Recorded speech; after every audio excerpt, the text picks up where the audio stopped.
Hey everyone, welcome to my channel. This is my very first cooking video on YouTube. Thanks for joining me. I do have some other videos down below.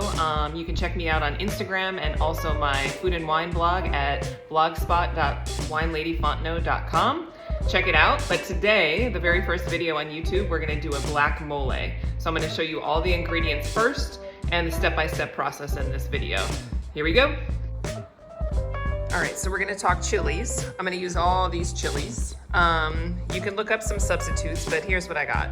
Chile pasilla, guajillo, chiles mulatto, and then these special ones that might be harder to find, cascabel. They're more full, kind of plump chilies. They kind of look like dried tomatillos. And then you need some avocado leaves. Here's the spices that I'm using. This is just a suggestion. In that green container, I have some black poppy seeds. You can use those, and especially since this is a black mole, it will help with the color. So I have a plantain I'm gonna cut up. I have peanuts, almonds, raisins, chicken broth, chocolate, some pieces of bread, and tortilla for thickener, garlic, onion, and then here is my fresh tomatoes and tomatillos. So all of these, there's no exact measurements and quantity. You just, need a blend of these ingredients, and we're gonna go ahead and prepare them so we can combine them all to the mole. Okay, so now we're gonna open up all the peppers and put the seeds in a separate bowl. We're gonna toast those later on, but I just did one. This is all the seeds from just one of these peppers. So there's gonna be a lot of seeds here. It's gonna help thicken our mole once we start cooking it. So separate. I know it's a tedious task, but something we gotta do because we're gonna toast the chilies and we're gonna save the seeds. Okay, now I'm on to the guajillo peppers. What you're looking for is kind of that old like fruit roll-up, kind of fruit leather type of texture. They shouldn't be too dry. If they're dry and they crack right away, you probably have some older peppers. So you're looking for some pliable texture here. And you can just take the seeds out of these pretty easily, and we can toast them like that. So the guajillos were pretty easy. Now I'm on to the pasilla peppers. These are a little bit more difficult because the seeds don't come out very easily. So you gotta kind of pry them open a little bit, and you'll see that there's gonna be some ribs and seeds in these. If you want a little more spice, you can leave the ribs in, but dump all the seeds, get most of it. And these little pieces here, pull these out, keep a couple, save, take a couple out, it's up to you. All right, so we're finally ready to toast the chilies. I have everything ready here on my tray. And you know what, it's a beautiful day outside and I don't feel like smoking out my apartment with the toast of the chilies. If you do need to do it inside, make sure you turn on fans, open windows, get some air circulation in the place. But today I'm gonna take you out on a hot grill. I have a nice griddle set up so we can grill a bunch of chilies at a time. So let's go. All right, I'm already dying out here with the smoke. Good thing I'm outside. But I have the pasillas on first. So they started out really red, if you remember. So now I'm developing some color. You can see there's some red and some are starting to get that darker color. So we're gonna go a little bit longer. We want like a chocolate color pepper on these. Okay, now these other chilies that were actually darker to begin with, you can see are now toasting up to be more of a little like light brown color. So, and these are a little bit reddish. This is the in-between part. You're gonna look for, again, that chocolate color that you're gonna see. Everything's gonna kind of turn that dark color. And these are the last ones, the guajillo. So you can see a couple of them that are open. You see that lighter color on the inside. That's the part that we're really gonna look as a measurement. We're gonna get that dark brown color. All right, so all my peppers are done. They're in this pot. I'm gonna add some water to that. And since I had this pot on the grill, I decided to bring my vegetables out here today. So onions, garlic, tomato, and tomatillos. We're gonna get a nice char and soften the onions, and then we'll go inside. All right, onions, garlic is off. Some color on the tomatoes, on the tomatillos. That's what I'm looking for. We're gonna take this off now. Onions are nice and soft. Okay, one more thing I forgot outside. Remember those seeds that we saved from all the peppers? We're going to light them on fire. So we're gonna do that outside. So with the cigar lighter, go ahead and start charring them. You may get some flame going. That's the case.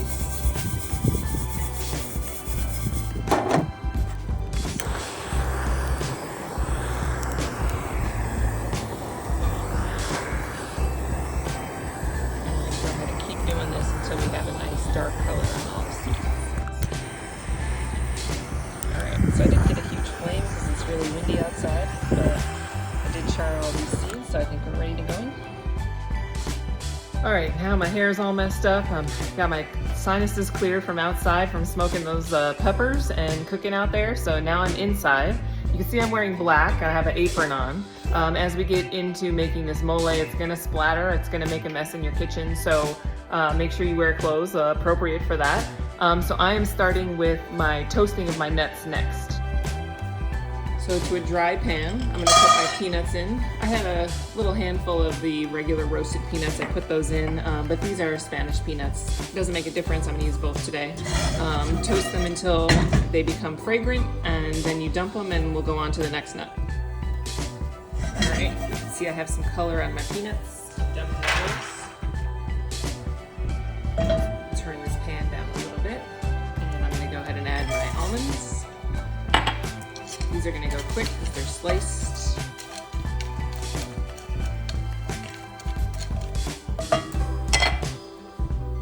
Okay, almonds are smelling great. Toasted almonds, that smell is amazing. You see not all of them have color on it, but you do see some pieces in there that are getting dark, so I'm going to go ahead and dump these. Alright, so now I've added a little oil to my pan, and I'm going to fry my plantain pieces. This is just one green plantain. This is going to help emulsify our mole and give some nice texture. So after about 5 minutes on one side, your plantains will be ready to flip. And then 4 or 5 minutes on the other side. Alright, plantains are out. I turned my pan down. You can see it's smoking a little bit, but that's fine. I'm going to add to that same pan the raisins. Rehydrate them in the oil a little bit.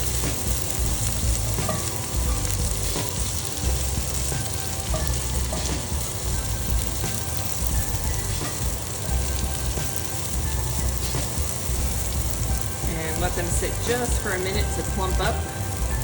Like I said, get rehydrated, and we'll take them out. Alright, now we're going to add the bread and the tortillas. Still got a little bit of oil in the pan, just a little bit, that's fine for this. Might need to add a drop or two more.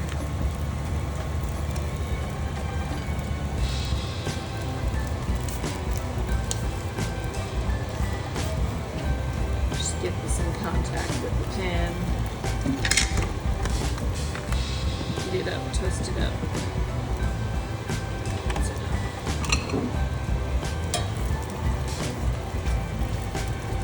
Minutes till you start to see color on that. Alright, for the bread, that's all the color you need, so we can go ahead and take that out. Alright, so I have everything set in my blending station here. My peppers that are hydrated in the water. We don't want to throw away this water. Check it out. See how dark it is? That's flavor there, so we're going to use some of that to blend up our ingredients. And I got a NutriBullet here. If you have a full-size blender, that's obviously great. I'm going to have to do a bunch of batches. But all of this and the seeds and the peppers are going to go through the blender, and then I have a station here set up to strain it as I pour it in the pot. That's where I'm going to go with the mole. Alright, so I got all the peppers from the blender. You can see here this is just the water left over. I might use some of that to blend the vegetables, but I'm putting my mole through the strainer here, and you can see underneath how nice and dark it is, and it will darken even more as we cook it. So I got all the peppers done. I'm going to go ahead and get the seeds and the vegetables done now. I'm not going to use all of the liquid from the peppers. I'm going to do some chicken broth in the mixer there to liquefy it. Alright, I got all my vegetables and seeds. What I forgot to tell you I was going to add, I already have toasted sesame seeds, so I added a hefty tablespoon of those. If you don't have toasted, go ahead and toast those in the process we did before. And then I added about a tablespoon of the black poppy seeds. So you saw that the liquid from my peppers was much darker when I first started. When you start blending the vegetables with the chicken stock, and I used about 3 cups chicken broth, it gets lighter. But then you look underneath here, and as you stir, you're still going to get that dark color. It's all going to combine together. So as you're blending in batches, don't be nervous that one batch is lighter than the other. You're going to achieve that color when you mix it all together. And when we start cooking this down, it's gonna get even darker than this. So right now, the consistency is pretty good, but have some extra chicken stock on hand. So as it cooks and thickens, if you wanna thin it out a little bit, you can. So we're gonna go to the stove now with this. Okay, so I have a large stock pot here. I'm gonna go ahead and heat that up to medium-high heat. And I'm gonna put on the bottom a good layer of canola oil. We're actually gonna fry the sauce when we add it to the pot. All right, this is gonna get a little bit messy, but we're gonna go ahead and add the mole. And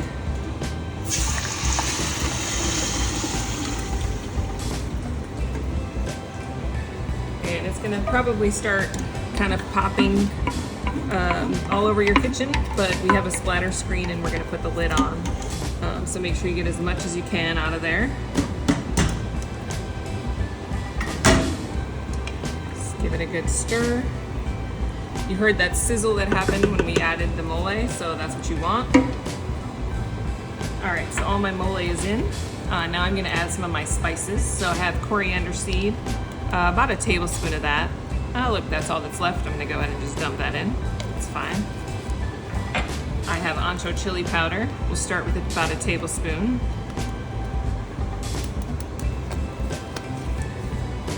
And we're gonna go with a cinnamon stick.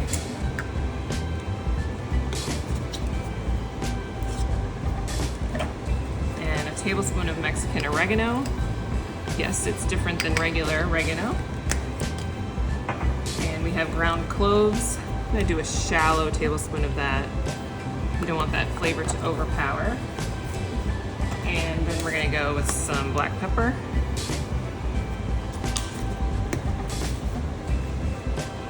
Stir it up. You see it's starting to bubble already. I'm gonna need my glasses and my shield pretty soon.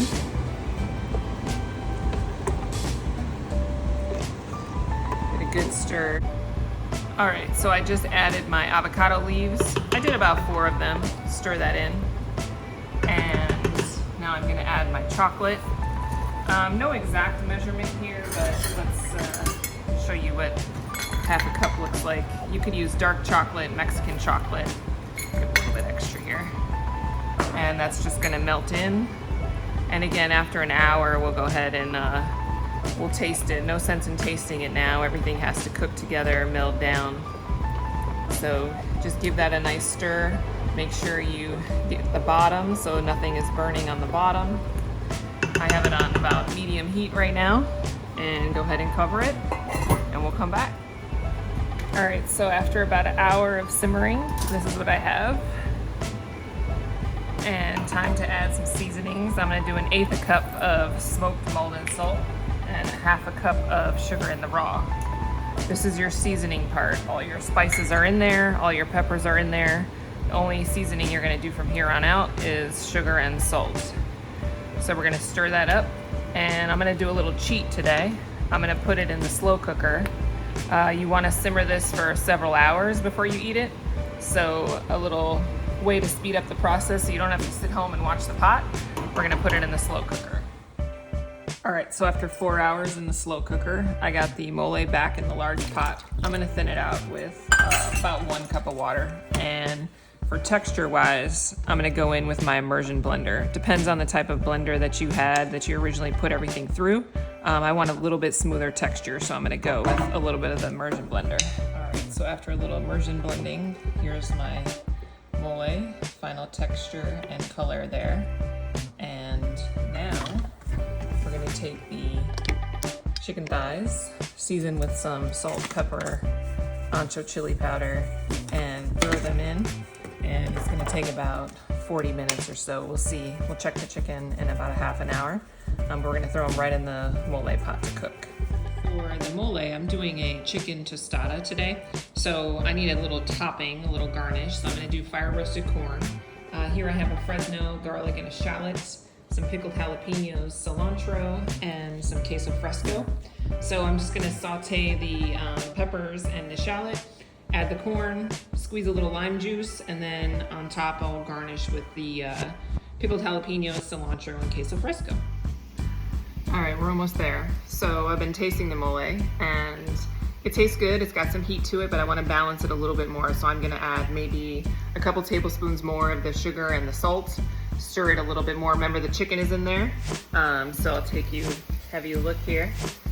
Chicken is in there. I'm gonna give it a little bit more sugar and salt, taste it again. I'm sure it'll be ready to go. All right, so final stages here. We're wrapping this up. Here's my corn garnish, just some butter, shallots, Fresno, and some garlic. And I'm taking the chicken out of the pot now. It's been about 45 minutes. I had boneless, skinless chicken thighs. And so I'm just going to chop those up. A little bit of a messy job here.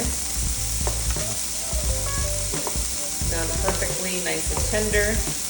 Now, because I'm doing a tostada today, I'm going to cut these nice and small so they can sit the chicken can sit nicely on top of the tostada. But if you were doing sandwiches or just eating the chicken, by itself with a vegetable, you obviously don't have to chop it up. But I'm going to do that today. Going to take all your chicken out. Little piece for taste test. Amazing. We'll get this plated up. All right, y'all, my mole is done. Check out this color. I put it in this white bowl so you could really see how dark it is, a little bit at a time. That's the texture you're looking for, like a thicker cream soup type of texture. Give me one more taste. And I got my pairing. I'm gonna do a big cab from Napa Valley, Chris Todd today. Howell Mountain, so mountain fruit is gonna have that intensity that I'm looking for. And I'm gonna go ahead and assemble these tostadas and we're all set.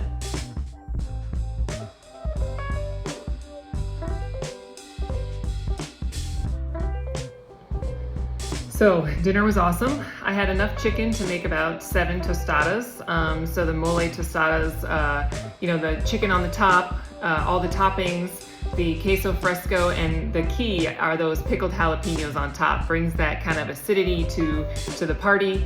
So about 7 tostadas, and I have a lot of mole left. So you want to freeze the mole in like 2 to 3 cup containers. So as you make different recipes, you can pull out a little bit at a time. But you make a huge batch, you go through all this trouble, and it freezes really well. Put it away so you have it for other recipes. Tomorrow, I'm going to do a coffee rubbed ribeye steak and serve it on top of the mole with some roasted mushrooms on the side. Rick Bayless helped me out with this recipe. I watched his mole video, and at his restaurant, he does a Wagyu ribeye with mole sauce underneath. And so I took the idea from him, took the inspiration. I don't have Wagyu for tomorrow, but I do have a nice ribeye with the mole sauce. I'm sure it'll be delicious. Check out, maybe I'll post that one for you tomorrow. Thanks for watching. I did this video, the first one. No cameraman, no extra frills or thrills, but hope you learned a lot about the recipe today and enjoy.